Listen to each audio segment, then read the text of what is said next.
Les élections sont passées, mais les questions restent nombreuses. Qui a réellement le droit d'observer un vote? Pourquoi autant de citoyens ont-ils choisi de ne pas participer?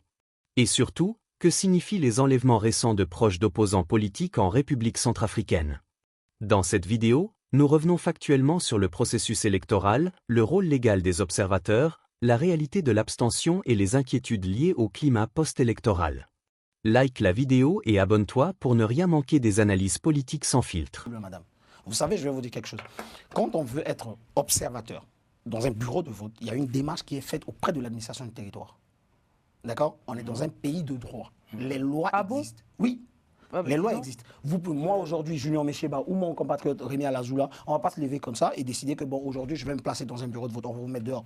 Ici, à Lille, on a fait exactement. Ici, à Paris, on en a fait l'exemple. Il y a des gens qui sont venus. Madame Papenia pourra le... Mais pour information, M. Crisson était mandaté, hein, pour information. Hein. Non, je suis en train de dire... M. Crisson est mandaté et toutes les personnes qui représentent les plateformes. Bien sûr, avec toutes les personnes... Toutes les personnes dont il a formé ont reçu des accréditations avec les badges et le code de l'ANE stipule aussi que ces personnes ont droit, en leur qualité d'observateur, de participer au dépouillement. Oui, donc je rappelle participer au dépouillement, ça c'est ouvert à tout le monde, c'est ouvert au public. C'est-à-dire à la fin du vote, il y a des scrutateurs et c'est public le dépouillement. Donc il n'y a pas besoin de... il faudrait qu'on ait accès avant. Avant, pendant le processus du vote, on ne peut pas accepter des personnes qui se disent observateurs pour venir entrer dans la salle pour voir qui vote ou pas. C'est à la fin du processus. Et donc, si c'est dans ce cas, moi aujourd'hui, on peut être qui qu'on veut, quand on arrive dans un bureau de vote où le processus est encore en marche, c'est-à-dire le processus du vote est encore en marche et qu'on utilise ça pour dire que je viens vérifier si le vote se déroule bien, on a le droit, par le président du bureau de vote, d'être mis dehors. Donc, je close ce chapitre. Je continue en disant ceci. Oui, le compatriote Alazoula l'a dit, que il y a des gens qui n'ont pas voté. Mais c'est dû au fait que, par exemple, le BRDC, qui regroupe la plus grande plateforme des acteurs politiques majeurs en République centrafricaine, n'a pas participé au vote. Mais ce n'est pas de la faute du MCU ou du président Touadéra. C'est un choix. Les gens ont le droit d'aller ou pas. C'est la faute de quelqu'un. Non, je donne juste ce qui a fait que je suis en train de répondre. Non, toi, j'ai bien répondu. Oui. Non, je réponds à Mme Ogoula et aux autres. Pour la faible participation, c'est clair. C'est comme ça. C'est un choix. Il y a des gens, ils sont même inscrits sur la liste électorale. C'est des gens qui ne croient plus. Oui, mais madame, il représente 40% de la population, madame. Il représente 40%, madame, il représente 40% de la population. Parce que ces gens, ils ont vu que l'enrôlement a été mal fait, tout a été mal fait. Madame Ogoula, et donc il y a tellement d'irrégularités. Il y a beaucoup de gens qui sont découragés. Madame Ogoula, même dans votre propre famille, il y a des gens qui vous aiment, il y en a d'autres qui ne vous aiment pas. Il y en a qui sont contents de vous, il y en a qui sont mécontents. C'est comme ça, c'est normal. Du moment où 50% de la population ou 51% de la population se déplace pour quelque chose, j'estime que les autres 49 ont le droit d'y aller ou pas. Et M. Alazoula, ici, a donné un argument de poids.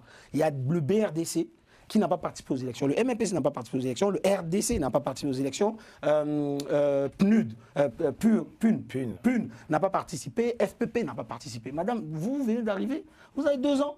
Il y a des gens ici, là, ça fait 30 ans qu'ils sont là, mais ils n'ont pas participé à ces élections. Non, quand je vous dis ça, c'est pour vous dire que... Non, Madame Vema, je finis, s'il vous plaît. Il faut savoir que si les gens n'ont pas participé au vote, c'est parce que, premièrement, et ça c'est ce que vous dites. Ça c'est ce que vous dites. Mais sachez-le qu'il y a des gens, ils ont le droit de ne pas aller au vote. C'est normal. Il y a des gens qui peuvent s'abstenir. Il y en a d'autres qui peuvent être empêchés pour des raisons X ou Y. Moi, je connais des gens qui étaient inscrits sur la liste électorale, qui devraient voter, qui ont décidé à la dernière minute que, bon, moi, je ne vais pas y aller parce que c'est trop loin. Voilà, c'est leur choix. On ne va pas en vouloir pour ça. Je suis désolé, ça n'a rien de politique. Une réponse par rapport à ce que vient de dire M. Mecheba, surtout en l'occurrence à cette déception. Pour moi, il y a beaucoup de gens qui sont déçus et il y a beaucoup de gens qui ne croient pas en l'ANE, qui ne croient pas aussi au système. On fait le procès de l'ANE. Donc c'est pour ça. Ils sont déçus. Ils n'y croient pas. On est en train de faire le procès de l'ANE. Je voudrais rebondir sur ce que mes co-débatteurs ont dit. Vous savez, on parle quand même de l'avenir d'un pays. Il faut mettre un peu de sérieux dans ce qu'on dit. On ne peut pas, M. Mecheba dit, 40%, ces personnes-là ont décidé de ne pas exprimer leur voix. Nous vivons en France... Et je précise que c'est leur droit. Il faut finir la phrase. Je ne nie pas, c'est leur droit. Non. Mais nous, en tant que politiques, justement, nous devons nous poser la question. Je pense que le but de la question de Mme Bemba, c'était ça. Nous devons nous poser la question et trouver, donner la réponse à ces personnes-là, parce que ce sont des Centrafricains à part entière. Et dire, c'est leur choix, dans une famille, on vous aime comme vous aime. Non, c'est des Centrafricains, c'est quand même 40%, ce n'est pas négligeable. Nous vivons en France, par exemple, ici. Je pense que quand on prend Macron et en face, on met Marine Le Pen, c'est deux opinions totalement différentes. Et pourtant, dans la politique que mène actuellement le gouvernement Macron, ils prennent en compte les électeurs du Front National. Oui, et pourtant, voilà, donc c'est des Centrafricains, peu importe leur envie de voter ou de ne pas voter, il faut prendre en compte pourquoi, il faut se poser la question. Et peut-être que si, dans la gestion de l'État, nous apportons des réponses à leurs problèmes, peut-être qu'ils pourront s'intéresser plus au processus électoral. En tout cas, avec ce désaccord, on va passer sur un autre volet. On en vient à se demander si la Centrafrique se prépare à une fracture donc post-électorale. On a appris dernièrement que 3 des gardes du corps d'Anissé Georges Dologuélé ont été enlevés. Est-ce que vous avez des nouvelles? Alors, j'avoue qu'aujourd'hui, on n'a pas de nouvelles. Je n'ai pas de nouvelles. Je n'ai pas fait la démarche pour en savoir plus pour le moment. Donc, je laisse le soin à M. Anissé Georges Dologuélé, à l'URCA, les rénovateurs qui sont à Bangui, de faire les choses pour que les 3 gardes du corps de M. Dologuélé soient libérés. Je n'ai pas de nouvelles fraîches à vous donner aujourd'hui. Et vous avez, dans votre question, vous parlez de fracture. Vous savez, ça fait 10 ans que nous faisons de l'opposition. Ça fait 10 ans que nous sommes face au pouvoir de Touadéra et du MCU. On n'a jamais parlé avec violence. On est un parti politique démocratique. Tout notre combat, c'est un combat idéologique. Alors, je ne comprends pas que quelques jours après les élections, des pères de famille aient été enlevés. Qu'est-ce que cela signifie donc pour vous? C'est de la provocation, tout simplement. C'est de la provocation, c'est une manière d'intimider. Mais pour connaître l'homme, Anissé Georges Dologuélé, c'est une personnalité qu'on ne peut intimider. Donc c'est malheureux d'en arriver là, parce que je ne comprends même pas. Je vais vous retracer l'histoire. Ils sont allés, les Russes, les Wagner. Voilà, les Wagner, je tiens à préciser, sont allés au domicile de M. Dologuélé, ont tenté de forcer son portail.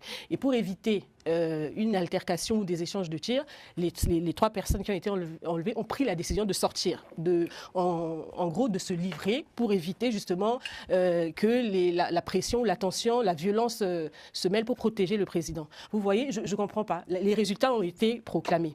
Ils se disent vainqueurs. Mais comment on se dit vainqueur? On est dans un pays démocratique, on est dans un pays qu'on a dit avoir pacifié, mais on va s'en prendre physiquement à son adversaire. Moi, je n'arrive pas à comprendre. On n'a jamais fait de politique de violence. On est dans un débat d'idées et ce qui se passe, c'est l'essence même au fait de la personnalité de M. Touadéra. Il paraît doux comme un nounours comme ça, mais ce monsieur est pire que Machiavel. Ce qu'il veut, c'est faire disparaître ses adversaires politiques et je tiens vraiment à le préciser ici, Anissé Georges Dologuélé fait partie des personnalités qu'on ne peut faire disparaître. En tout cas, Madame Ogula, est-ce que vous craignez aussi la même chose de votre côté, de votre candidat aussi, Henri Marie-Dondra? Quel est le climat actuel? Vous savez, notre candidat, il a tout vu. Il a tout vu. On l'a voulu l'empêcher d'être candidat. On a tout fait pour l'empêcher d'être candidat aux élections présidentielles. Finalement, il a fait un recours. Sa candidature avait été acceptée. On l'a empêché, on lui a mis les bâtons dans les roues pendant toute la campagne pour ne pas qu'il puisse avoir accès aux différents stades et tout ça. Mais vous savez, UNIR reste un parti légaliste. Donc, on va saisir le Conseil constitutionnel. On va faire un recours qu'on va introduire. Et UNIR aussi est dans un esprit de consensus et de dialogue. On prône toujours le dialogue, la paix et la cohésion sociale. Vous allez tout de même renforcer votre sécurité aussi? La sécurité, il est là. Qu'est-ce qu'on peut lui faire de plus? Il est menacé, comme tout autre candidat, mais qu'est-ce que vous voulez? Il est chez lui en République centrafricaine et il y restera. Les élections ne s'arrêtent pas au jour du vote. Le respect des règles, le droit à l'abstention et la sécurité des acteurs politiques sont des piliers démocratiques. Quand une partie de la population ne croit plus au processus électoral, ce n'est pas anodin. Dites-nous en commentaire, comment rétablir la confiance entre les citoyens et les institutions électorales?